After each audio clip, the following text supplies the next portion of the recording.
how to implement the 99-to-1 ratio from the parable principle.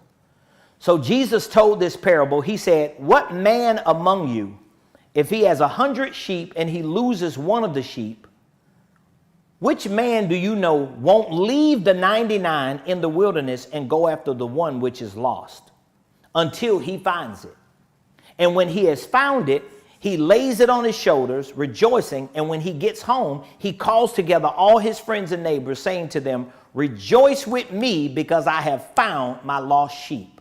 This is a powerful ratio that God showed me to implement in my life and in my business and even in my ministry. And it has helped me tremendously avoid a lot of disappointments and frustration. So from an economic perspective, your lost sheep represents the what of every person in the marketplace. It represents the profile. Okay? From an economic perspective, your lost sheep represents the profile of every person in the marketplace who needs you to stay committed to the call until you find them. Do you understand that? Listen, when God calls you to build wealth, that means he's calling you to financial freedom. That means he's calling you to business entrepreneurship, investing, wealth building. And in order for him to execute this in your life, it's going to require relationships. It's going to require people, right? Well, guess what? There are lost sheep that God knows he's going to bring through your path along the way to pursuing this wealth. These lost sheep represent the profile of every person in the marketplace who needs you to stay committed to the call until you find them. Okay? Now, there are 4 types of people within this 99-to-1 ratio. This is very important because, again, a lot of times, especially as Christians, you're going to get flustered and frustrated and disappointed and even offended because you're going to find out that these types of people are really designed to break you. They're really designed to prove to you that you don't have what it takes to get to that next level. Okay? I really want you to catch this. These are the 4 types of people. First types of people. These are the people who will ignore you and avoid you. So when you start pursuing wealth building, according to Deuteronomy 8:18, the first type of people you're going to run into are the people who are going to ignore you and avoid you. Like you're going to be ignored. No matter how much you post on social media, you're only going to get 2 views. Nobody's going to comment. You're going to send an email out. Nobody's going to respond. You're going to text people. You're going to ask people to support you and show up for an event, and only 3 people show up and 2 of them was late. Are y'all hearing me? Because it is the 99-to-1 ratio. You have to focus on the one. You got to keep your mind on that one person. Because out of the 99, he said, which one of you, if you lost one sheep, would not leave 99 people to go after that one? Which of you, if you lost the one thing you had, wouldn't let everything go to get that one thing? Okay? So the first type of people are the people who will ignore you and avoid you. These are the hard no's. People are saying no to you without saying no to you. And you got to accept that. This comes with the territory. They supposed to say no. Most of the 99 people out of 100 people, 99 of those people, none of them are going to say yeah. Out of 100 people, 1 going to say yeah. So you got the people who will ignore you. These are the hard no's. Number two, you got the people who will reject you and dismiss you. So they're not no's, but they're not sure. So they hear you, but they dismiss you. They don't call you back, right? They read the text message, but they didn't respond to the text. So they see what you're doing, but they just don't want you to, they don't want you to know they see what you're doing. So they're going to reject you and dismiss you.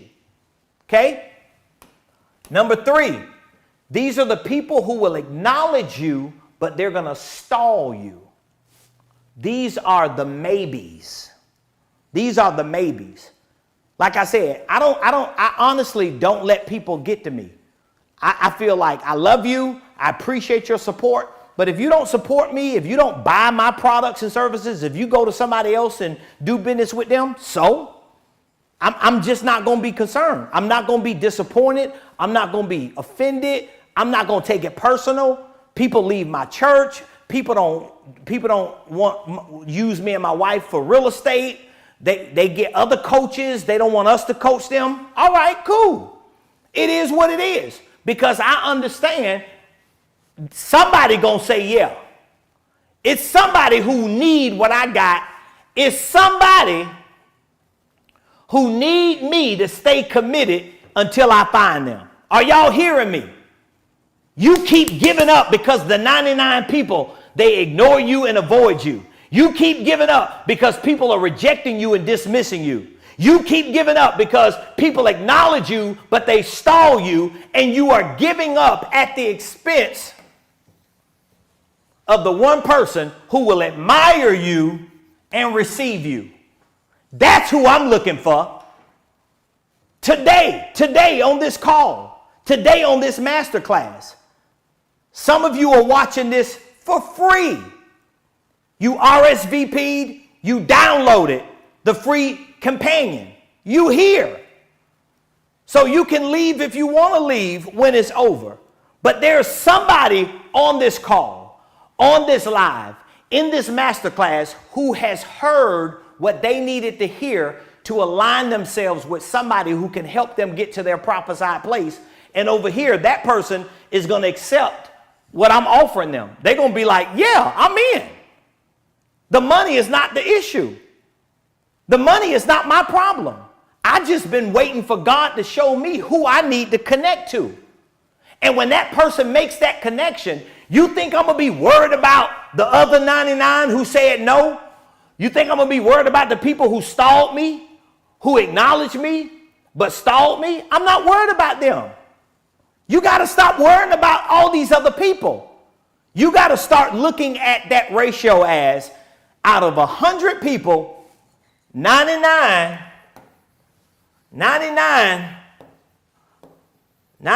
gonna say, nope. They're gonna ignore you. They're gonna avoid you. They know what you got. People know what type of products and services you got. People know how valuable you are. They know you a blessing.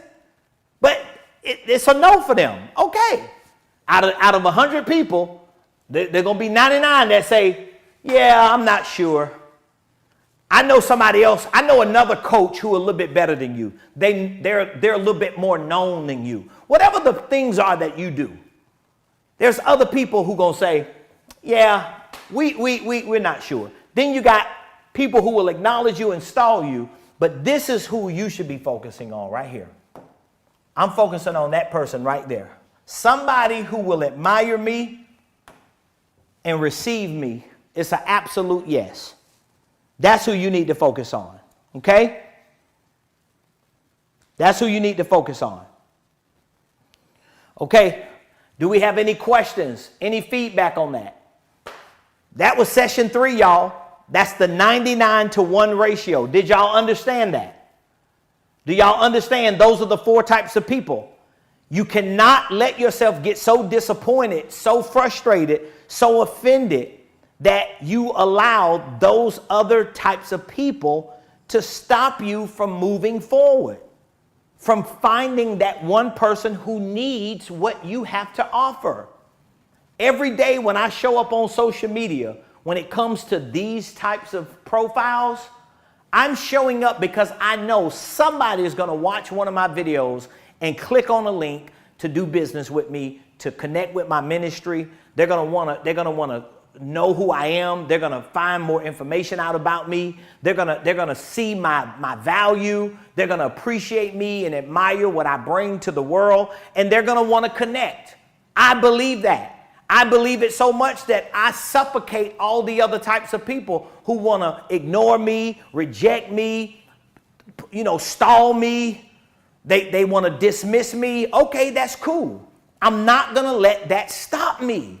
Okay, so today I think some of you need to let go of the pain, the offense, the disappointment, the frustration that you feel because you have been focused on the wrong people. How about that? You've been focused on the wrong people. You've been focused on the wrong people. You've been focused on the wrong people. I guarantee you, somebody is going to watch this masterclass and say, Ramon, I want to do business with you. I need a prophetic coach. I need someone who's anointed in the marketplace and in the ministry. I want to be in a community of people who think like that. Somebody's going to say that. And that person is the person I showed up for today. With all due respect to all of you who may not need or demand what I have, maybe not at this point in your life, but for the one person who does, I'm talking to you. This is why I'm doing what I'm doing, because I want to show you, support you, and teach you and give you the reinforcement you need to continue to be that for someone else. Okay? Last but not least, ladies and gentlemen, let's get to our final session. And this session is going to be on how to prophetically pivot into the digital revolution. Now, here's what I want to say here. This is very, very important, especially for those of you that believe God is calling you to be coaches, consultants. You believe God is calling you to teach people, to educate, to lead, to influence. I want you to really hear my heart on this. And even for those of you that don't believe that your calling is to run a business, maybe your calling is to connect with people who run a business, to invest with people who run businesses. Not everybody wants to run a business, but if you are called to build wealth, whether it's through running a business or through working and investing with people who run businesses, this session is going to be very, very important, because God has already shifted us into another dimension spiritually. He has shifted us into another dimension spiritually. So this session is on how do you prophetically pivot into what we call the digital revolution. The biblical basis for this session is Exodus chapter 40, verses 36 and 37. This is a powerful revelation that God gave me about 8 years ago. Okay? So I want you to read this verse. It says, in all of their journeys, whenever the cloud was taken up from over the tabernacle, the Israelites would set out. But if the cloud was not taken up, they did not journey until the day when it was taken up. Now, I want y'all to hear my heart on this, because 8 years ago in 2017, that was when the Lord dealt with me about transitioning from behind the pulpit to in front of the pulpit. At the time, 8 years ago, I was still pastoring as the senior pastor of our church. My wife was not yet the senior pastor. But I started getting these revelations and downloads about why I needed to get in front of the pulpit. And one of the revelations was based on the story of Moses and the children of Israel, who God freed from bondage. And the Lord showed me in this storyline that one of the one of the final transactions that took place before Israel left Egypt was an economic transaction. Some of you might be familiar with the story.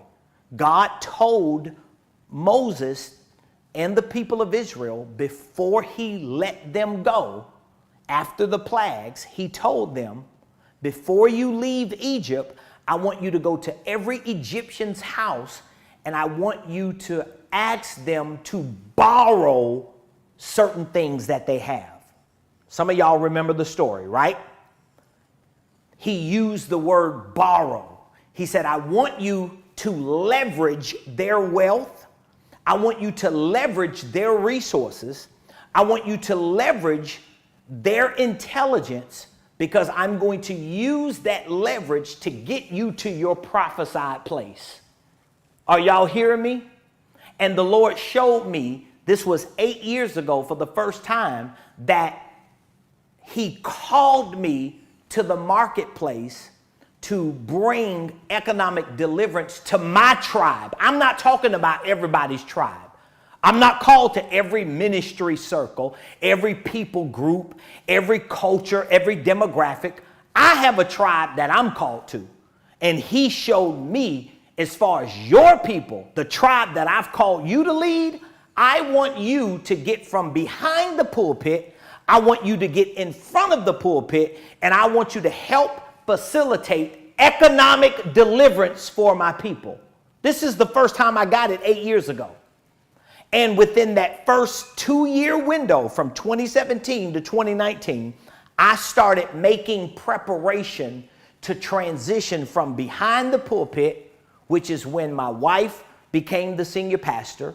I moved in front of the pulpit as the apostle of our church, and I built what is now known as Ramon Preston University. We launched Ramon Preston University in 2019. Now I want you to stay with me. What triggered this action was the fact that when I read this verse, are y'all still following me? When I read this verse, the Lord showed me, I want you to do what I told Moses and the children of Israel to do. And that is, I want you to follow the cloud. Follow the cloud. I want you to put that in the comments right now. Follow the cloud. Please put that in the comments for me.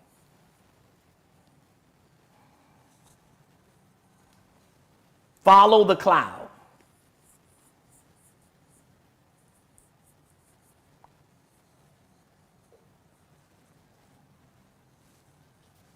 Put that in the comments. Follow the cloud.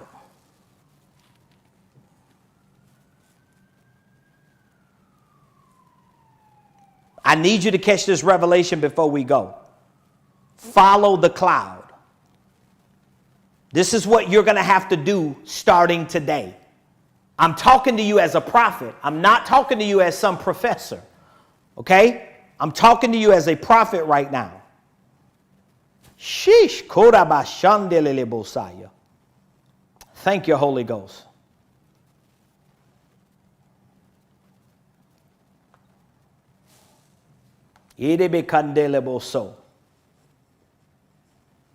Follow the cloud. Follow the cloud. Follow the cloud. This is what the Lord showed me. When I heard the Lord say, follow the cloud, I want y'all to catch this. I leaned into that revelation, and he started showing me the cloud is the iCloud.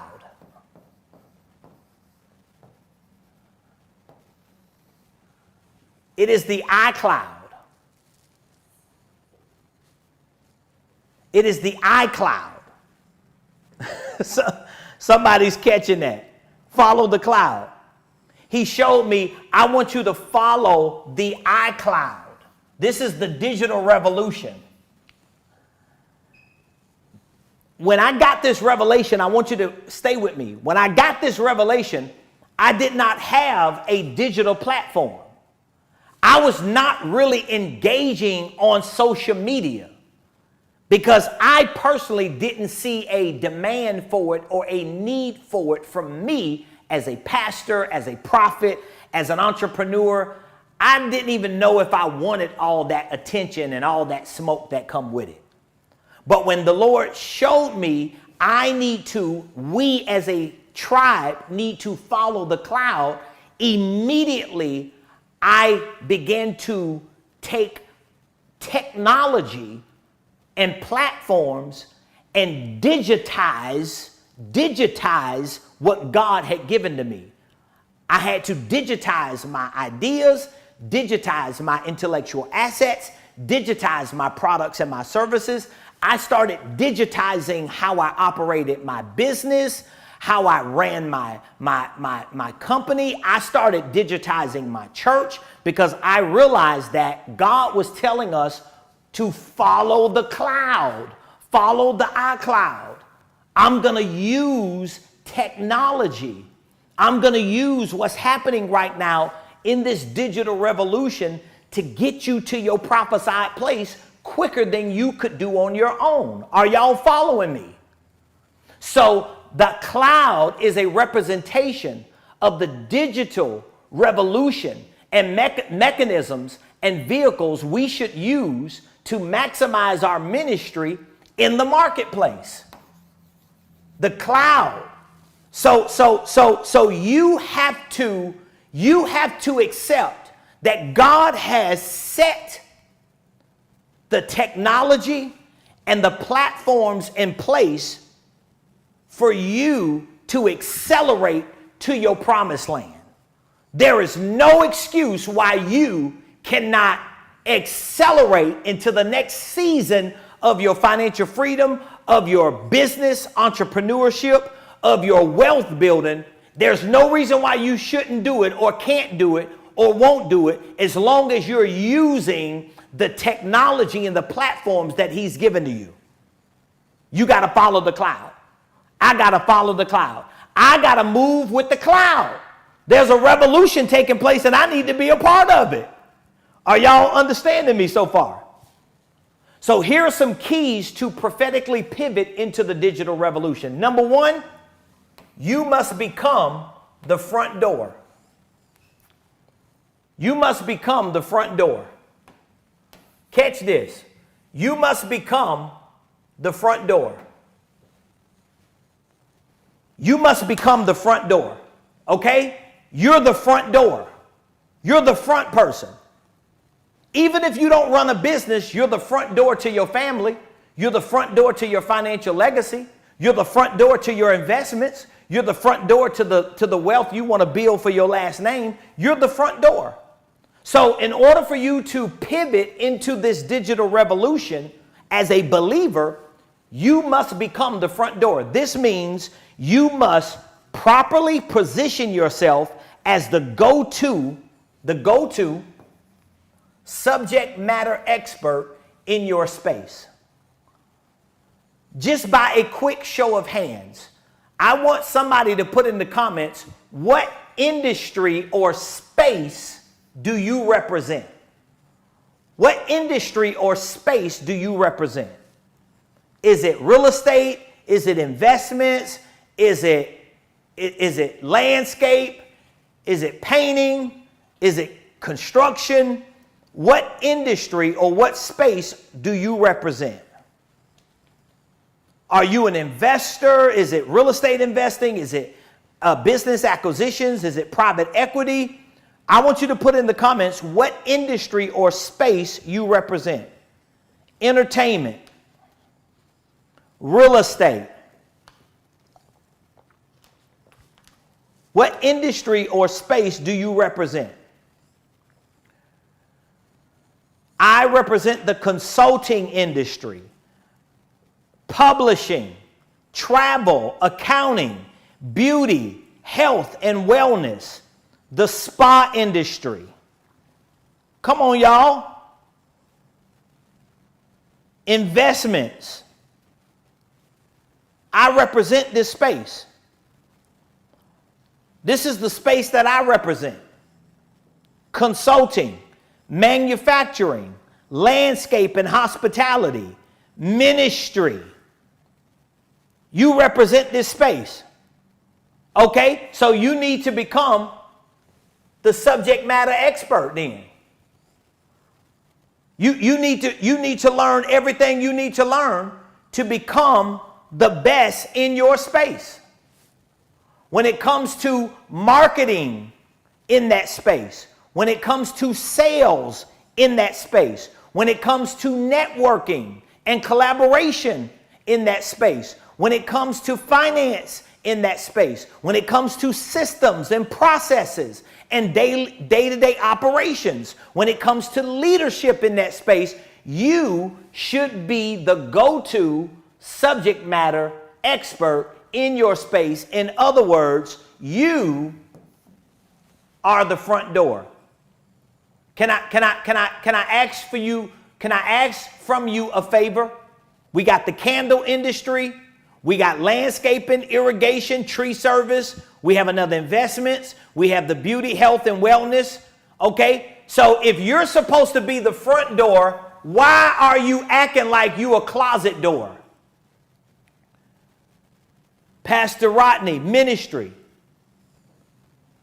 Why are you talking like you a closet door? Or you the tool shed door in the back? You a side door. You the garage door. No, you're the front door.